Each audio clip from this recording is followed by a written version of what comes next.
Hi, welcome back to Astrology Experts YouTube channel. In here, we simplify really broad topics about this ancient study, astrology. You may keep us on the background while you go about your day, or focus on watching this video, whichever is available for you to do at the very moment. In today's video, we're going to be giving you the astrological planets and the zodiacs. Oh yeah, before we do so, please click that subscribe button if you haven't yet. We are dedicated to help you with your awakening, so stay with us till the end. Now let's jump right in. In astrology, the term planet does not always refer to the actual planets in our solar system. This term often encompasses the sun and the moon as well, in addition to asteroids and other bodies in the sky. In this video, we'll show you how these factors guide your sign in astrology based on your planets. If you haven't yet, I suggest you watch the other video on this channel that's linked in the description box below to help you understand this topic further. Lunar and planetary nodes. The lunar and planetary nodes are a lesser-known aspect of the chart, even to some practicing astrologers. The nodes are not physical bodies. The lunar nodes are the points in which the moon crosses the ecliptic or the apparent path of the sun across the sky over the year. Planetary nodes are the same. They're the points in which the planets cross the ecliptic. Lunar nodes are far more popular in astrology than planetary nodes are, but some astrologers do use planetary nodes. Nodes come in sets, the north nodes and the south nodes. This means that there are only so many combinations of nodes you can have. The north node will always be in the sign opposite to the sign of the south node and vice versa. For example, if your lunar node is in Capricorn, the south node is going to be in Cancer. The lunar nodes. An interesting thing about the lunar nodes is that they're also the points at which we see eclipses. Remember that our lunar node is where the path of the moon crosses the path of the sun. When the nodes occur during a full moon, we get a lunar eclipse. When the nodes occur during a new moon, we get a solar eclipse. You can use this knowledge to tell if you were born during an eclipse. If your sun sign is on a node, you can reasonably assume that an eclipse was taking place while you were born. The south node is said to be the qualities you possessed innately.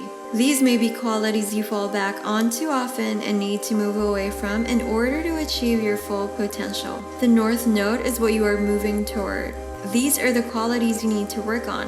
This will show you the person you truly need to be. The north node combinations are also referred to as an axis. The same themes are going to come up with, for example, people with their north node in Taurus and their south node in Scorpio.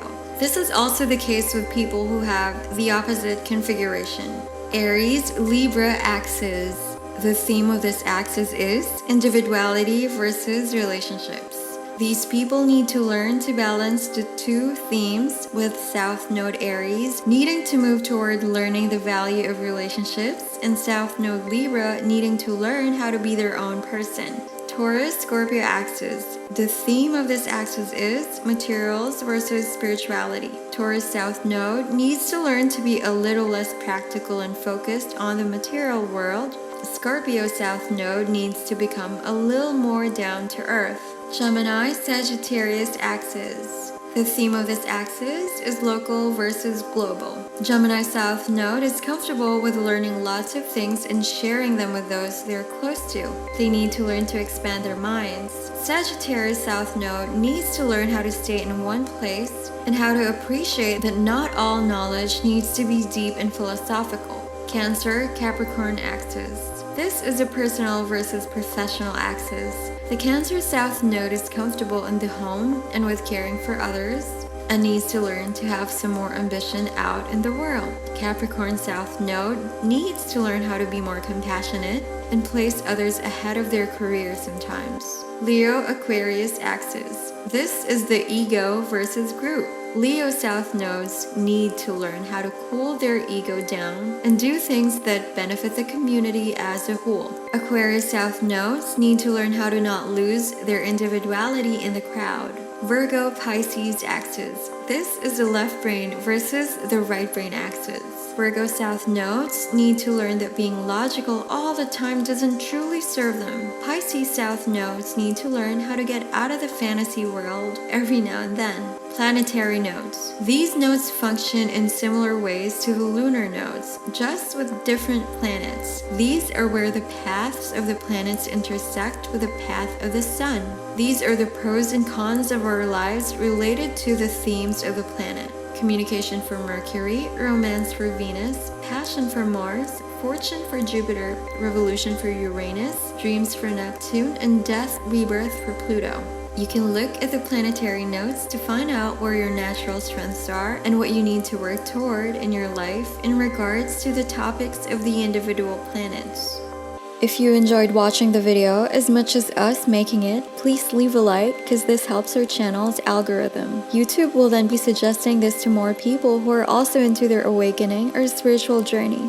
If you want to know more about astrology, come visit our website today as we have tons of free materials for you to read. Or you can just binge through this channel, if you prefer listening and are always on the go. We're also on Instagram, Facebook, and TikTok. We'd love to interact with you and hear from you on our other social media platforms. Sending our love from the stars to where you are currently at this very moment. And I'll see you on the next video.